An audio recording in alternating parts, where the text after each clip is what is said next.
Badan Penanggulangan Bencana Daerah Bersama atau BPBD instansi terkait lainnya melakukan pemangkasan dan penebangan pohon yang sudah lapuk di wilayah hutan provinsi sepanjang jalur Kintamani Singaraja.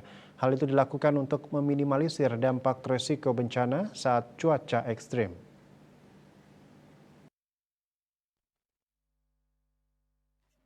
Kepala Pelaksana BPBD Damkar Kabupaten Bangli, Iwayan Wardana mengatakan, pemangkasan pohon dilaksanakan sejak Jumat 22 Maret 2024. Tim yang turun dari unsur TNI, Polri, BPBD Provinsi Bali, Dinas PU Provinsi Bali, Dinas Lingkungan Hidup dan Kehutanan Provinsi Bali, BPBD Damkar Bangli, DLH Bangli, unsur kecamatan dan PLN. Kegiatan ini sepenuhnya dikoordinasi oleh BPBD Provinsi Bali.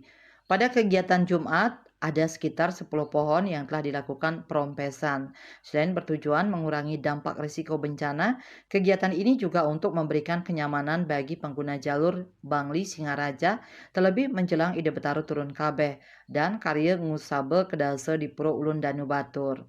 Wardana berharap ke depan kegiatan ini dapat selalu diagendakan, terutama di saat akan menghadapi musim hujan. Dayu Swasrina, Bali Pos melaporkan.